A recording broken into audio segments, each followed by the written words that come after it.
unahin na natin itong pautot ni Trillanes. Ito na nga po yun. Ayan. Dinimanda na nga po ni Trillanes na naman, ibig sabihin second time around. Ang lupit mo talaga, Trillanes. Pangalawang beses na naman. Nag-ahin ng reklamong cyber libel si dating Senador Antonio Trillanes laban sa 18 umanong ex-marine. Unang-una, hindi nga sila 18 nun. Gago! Agoy! Trillanes, talagang, ewan ko sa'yo, sino ba abogado mo? Si Claire Castro? Gago! Kasama rin sa sinampahan ng reklamo ang social media personality. Ay, sino yun? Si Banat Bay at TV host na si Da Oliver. Ba't sila lang ang TV host? Ako hindi. Social media personality lang ako. Gago! TV host na sina Oliver Cristobal. Uy, yung kapatid ko, good, congratulations. May kaso ka na rin. Master Judea, uy, congratulations. At RJ Piodina. Naku po, paring RJ, meron ka na rin. Madaya dito si Jack eh. Hindi siya umatin dito eh. Ayaw madagdagan eh. Na sila umano yung nagpapakalat na malisyosong akusasyon ng grupo. Kami nga lang yung nagtanong eh. Hindi, isipin mo if there is a malice, this is how stupid this kind of accusation. Kung may malice, dapat hindi tinatanong. Kasi naalala ko yung mga tanong ko dun eh. Tinanong ko pa nga, ito nga, seryoso, totoo ba yung sinabi ni Pangulong Duterte na pumitik sila ng mga tinidor, kutsara? Tinanong ko pa nga, ano sagot nila? Hindi po yun totoo. Doon pa lang makikita mo ng walang malis. Inilabas, pwede naming ikat yun, pero inilabas po yun. No. Tinanong din natin kung ano ba yung masasabi nila doon sa issue patungkol doon sa delivery daw nila kay Trillanes. Tinanong ba namin, sino ba dito yung nag-deliver? Ano ba ang kaalaman ninyo? Tanong yun. Kung may malis din, sana sinabi namin, nakita ko nga kayo, nag-deliver kayo eh. Kasama nga ako dun eh, nag-deliver eh. Oo, tama yan, nag-deliver kayo. Hindi eh, nagtatanong, kaya nga namin sila tinatanong para malaman natin kung ano ba yung akusasyon na binibitawan nitong mga ex-marines na to. At sundalo. Di ba? So, asa ng malis doon, Trillanes? Alam mo, itong cyber libel talagang wini-weaponize na ng gobyerno ito. O baka sabihin ng iba, hindi naman nasa gobyerno si Trillanes. Oo, pero alam naman natin. Alam naman natin, di ba? Alam naman natin ang karakas niya. Alam natin kung anong ginagawa niya ngayon pagdating dito sa pagsuporta sa mga pahayag ng ating gobyerno, di ba? Sabi nga dito, every time they are subject to different interviews, their narratives evolve. Wow! Gago! If that is your claim, Trillanes, I will answer you that. If that is your claim, therefore, dapat payagan mo. O dapat matuwa ka at ini-interview sila. Hindi pala payagan dahil wala ka namang authority over them. Dapat matuwa ka. If you are saying that in every interview, nagkakaroon ng pag-iba-iba o discrepancy. Halimbawa, di ba in-interview natin si Attorney Paulo, yung poging-poging anak ni Panelo? Tinanong natin siya. Ano sabi niya? Tuwan-tuwa nga sila, lumabas si Madriaga. At gusto nilang magsalita pa. Bakit? Makikita mo kasi ang taong nagsisinungaling sa bibig. Mahuhuli mo sa bibig yan. Kaya if you think na nagsisinungaling yung tao na yun, pagsalitain mo lang ng pagsalitain. Hayaan mo magsalita dahil magkakaroon talaga ng inconsistency dyan. Kung nagsisinungaling. Sabi nga less talk, less mistakes. Di ba? Bakit nga? Kasi pag nagsasalita ka, minsan nadadagdag bawas yan eh. Kung hindi totoo. Pero kung totoo, yari ka talaga. Eh dito, sinasabi mo, every time they are subjected to different interviews, their narrative evolve. Ibig sabihin, nagbabago-bago. Sabi mo ha, according sa'yo to. Nagbabago-bago. Oh, they are now claiming their delivery money to my house in bags or in maleta, which even contradicts their initial joint affidavits and statement. Dito pala makikita mo na kung paano sila naghabi-habi ng mga kwento, sabi ni Trillanes. Eh bakit binabalaan mo sila na magsalita? Kung talagang ikaw ay naniniwalang pabago-bago ang kanilang kwento, eh di sabihin lang nila, malalaman ngayon ng tao, ay tanginan to pabago-bago kwento. Di ba? Ang daling hulihin ng taong nagsisinungaling. Paano? Pakwento mo lahat. Pakwento mo lahat yung detalye. Tingnan mo, huling-huli mo yan kung nagsisinungaling. Parang ikaw. Gago! Makinig ka, Trillanes. Parang ikaw. Ako, okay lang ako magsalita ka na magsalita. Di kita kakasuhan. Magsalita ka lang na magsalita. Ha? Dahil alam ko, pag nagsinungaling ka, madadapa ka. Babaluktot ka. Sa katunayan, ipe-play ko pa yung interview mo. Kokomentuhan ko pa ang interview mo. Hindi ko ito pagtatakpan o ang tawag dito, yung hindi ko ito itatago. Ito ilalantad ko pa ang interview mo para malaman natin kung ikaw nagsasabi ng totoo. Di ba? Hindi ako takot na marinig ang panig mo. You can talk all you want. If you want, interviewin pa kita eh. Pagsasalitain kita, I will give you space to talk. Tell everything. Do you want? Oh, this is a standing invitation to you, Trillanes. Let me interview you. Harap-harapan. Hindi kita babarahin, pakikinggan lang kita. Tatanungin lang kita. Pag may tutol ako sa iyong sasabihin, tatanungin lang kita. Walang problema. Hindi kita babarahin. Hindi kita babastusin. I will treat you as a gentleman even if you don't deserve it. Gago! Bakit? Mas gusto kitang magsalita eh. Dahil alam ko, pag nagsinungaling ka, lalagpak ka. Magkakamali ka. Magkakatagilid-tagilid ang iyong kwento. Eto, ipi-play na natin yung interview mo para makita natin Tingnan mo, dito pa lang balubaluktot ka na eh. May kumaga po ay muli ako magpa-file ng cyber libel charges laban dun sa 18 ex-soldiers. Ito ay bunga nung kanilang mga interviews after nung kanilang press con a few weeks ago. So bawat interview nalalabas sila, maka-expect sila ng kaso laban sa Manila. Yun po. Bawat interview daw, magkakaso siya. Ako nagtatanong lang, tinatanong kita ngayon, Trillanes, makinig ka. Nananakot ka ba? Tinatakot mo ba sila? Pinatitigil mo ba silang magsalita tungkol sa korupsyon sa ating bayan? Remember, baka ito lang para sa kaalaman mo, hindi naman ikaw lang ang pinupuntiryan nila. Lahat. Whether ito'y kaalyado ng mga Duterte, whether ito'y kaalyado ni Marcos, o kahit sino pa man, magsasalita sila. Dahil sila mismo yung naka-witness. Sila mismo yung part ng crime.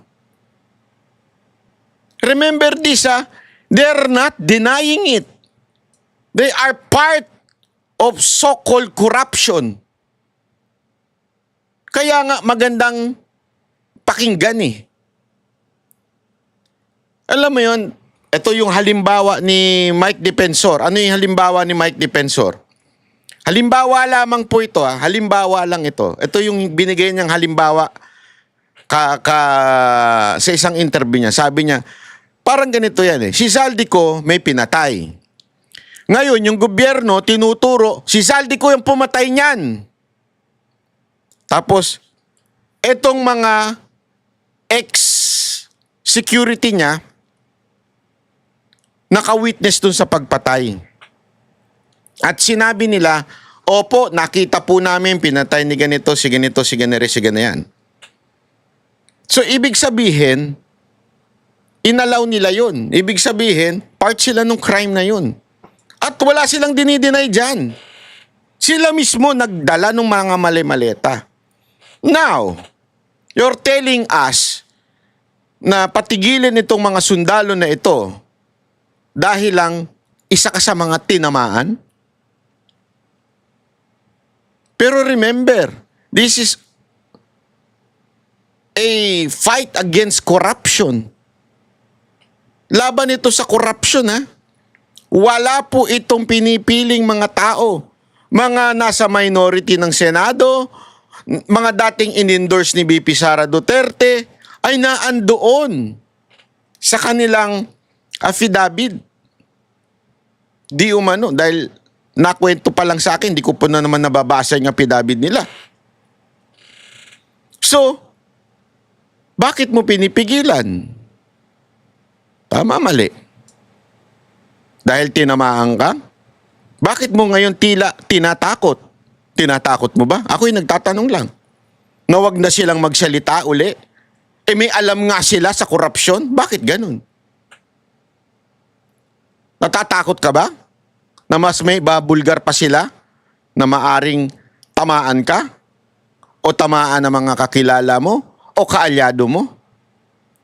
If you are really anti-corruption advocate, hayaan mo silang magsalita. Gisain sila ng Senado. Gisain sila ng Korte. Hayaan mo silang magsalita. Lahat pa. Yun nga, nagbigay ako ng pera sa ICC, kumanggap ako ng mali-maletang pera at kung ano-ano. Lahat ng minensyon nila about me, doon sa kanilang affidavit, doon sa kanilang press con, doon sa kanilang mga subsequent interviews, bawat isang occasion na lumabas sila at nagsalita at nagbigay ng kasinungalingan, lahat ito per camera pic. Doon sa akin talagang it's a lie. Diba? Yeah, And they but know maybe that. something like Ngayon, a- ito ang a clay importante. Within the next few weeks, mabubuo na yung picture. Kasi may mga dati silang kasamahan na naalukan din. Naalukan Ito. ng pera para lumabas. So, Iaano natin, titingnan natin kung nagsasabi ng katotohanan tong Trillanes na ito. Meron daw silang dating mga kasamahan na naalukan para sumama sa kanila. Okay. within the next few weeks, mabubuo na yung kwento na ito. At meron na sa kanilang iba na na bumibigay na at malapit ka magsabi ng totoo. Yan po yan. Hanggang ko yung mga sinasabi nyo na alukan din na mga kasama nila. At least 5 yung mga dati nilang mga kasamahan. So inalukan din ng pera para lumabas. Pero hindi nila tinanggap. So yun ang dito. Sir, nasa active pa ko ba yung women na ito, sir? Maripiliati ka. Meron nasa active, merong mga retired. Sir, tatayo pa sila against this people. We'll see. I will not preempt the moves. Pero We'll see daw, hindi pa kasi buo ang kwento. Gago! Maintain natin. dito sa mismo sa 18 na to, may mga umamin na talagang wala silang alam. Okay, kaya nabubuo na yung picture dito. At tinuturo nila kung sino yung nag-alok sa kanila, sino yung nagdidikta kung ano yung sasabihin nila. Jerpwe. Sir, doon yung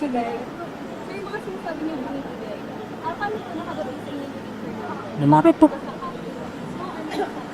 Hindi ko na lang muna sasabihin kung ano yung source ko, basta mababalitaan nyo na rin lang yan within the next few weeks. kasi 우리 나타 pasirasat tasike dahil kit Sorry mali kasi yung dinaan po natin ito sa Adobe Podcast at mali yung pagka-interpret doon sa mga tanong. Ang importante naman yung sinasabi ni Trillanes. sinong klasiki tiring mariksay katako sagar tas gimidas tayo na totoo ay panganasa akin Walang gano. Nabasa ni Waikik ng Mahanila, Ate Baby. no sir but you appear in the every lighter They appeared sa NBI twice. Yung pangalawa, di ba, in-interview sila individually. So, nakita nyo na yung pinipahan nila? No? Hindi pa. So, darating tayo dyan. Basta't may mga umamin na hindi nila alam kung ano talaga yung mga isinulat do sa original affidavit. Ito iba pa yung 5 na sinasabi niya na parang lalabas daw, pinilit daw. Hindi naman pinilit, parang inaalok ng pera. Pangalawa, meron din daw doon sa mismong 18 Marine and soldiers and 16 Marine and 2 Army ay meron din daw doon na parang babaligtad. Okay? May meron daw doon babaligtad at sasabihin na hindi nila alam yung pinirmahan nila.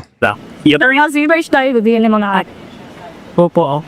Tiga kay patas at taboy yung mga kisek. Kung nga pagkakataon nila, kung nagsasabi sila ng totoo, hindi dapat wala silang ipinangangampa. Di ba? Ganun lang yan. Ako, I've been in this road before. May mga allegations ako. Di ba, nilabas ko sa media, kinasuhan din ako. Di doon ko nilabas yung aking ebidensya. Ngayon, na-dismiss na ang karamihan. Diba? So, ito yung pagkakataon nila. Kung nagsasabi sila ng totoo, di ito lo. Dapat yun i-welcome nila. Euros per clarification sa nakatanggap tayo na dito sa 80 corrects kay gusto na book balik. Yun diba information na yan na natanggap kayo after nilos kapat sa PE na rin. Yes. Apa. So, yun po eh. Okay? So, yeah. Sa plano po rin ng tapsampan ng beach group na cyber ang sisidirin na tanang pumso bila pananatot po. Andali sandali. Medyo magulo itong part na ito Sandali lang Chotomate, wag kayong mano. Relax lang Huwag kayong magagalit. Nagagalit kagad kayo. Nararamdaman ko na Banat ba yan? Ano ba yan? Ang gulo-gulo Ito. Ito na lang yung original, yung hindi para kahit medyo malabo lang, may konting anik-anik. Ayan. Soldiers. Ito ay bunga nung kanilang mga interviews after nung kanilang press call a few weeks ago. So, bawat interview, nalalabas sila, maka-expect sila ng kaso Dito tayo. para lumabas. Will not preempt their moves. Pero, dito mismo sa 18 na to, may mga umamin na talagang wala silang alam. Okay? Kaya, nabubuo na yung picture dito. At tinuturo nila kung sino yung nag-alok sa kanila, sino yung nagdidikta kung ano yung sasabihin Ayan. nila. Yan po yun.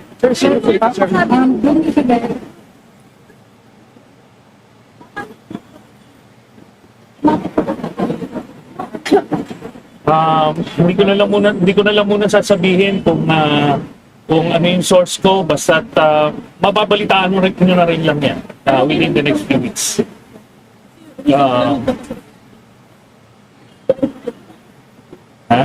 Kasi nung class ko, tayo? Oo. Kasi tinitas tayo nila na totoo yung mga nasa application.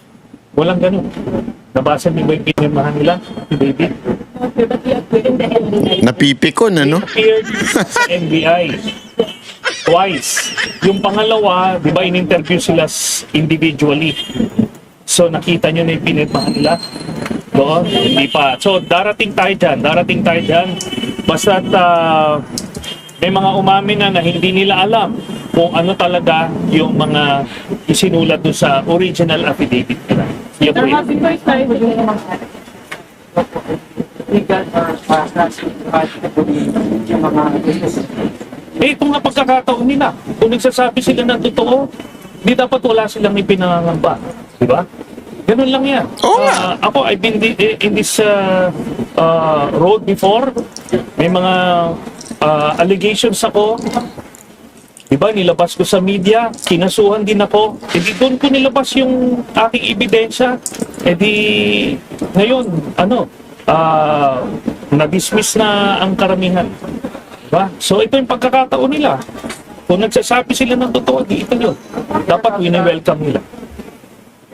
for clarification, nakatanggap pa yun ito sa internet. Like, gusto na mag-buy. Yun po ang information na yun natanggap after nila mag-buy sa internet. Yes. So yun po yun. Okay? So, yeah. Sa plano po ninyo ang panahon, ano yung sisipin na bakit ng publiko bilang pananapit? Eh, anong gagawin ko? Tulunukin ko yung mga kasalukuyan nila. Di ba? Dapat alam nila yung pinasok nila. Na pagka gumawa sila ng ganyan, merong consequences yan. Wala naman nagsasabing nagrereklamo dun sa mga Marines. Nung sa dinidemanda mo. Awayin mo yung mga media nagtatanong sa'yo. Wala namang Wala naman nagagalit eh. Kalukuhan talaga no? Huwag ka na nga, tumabi ka na nga dyan.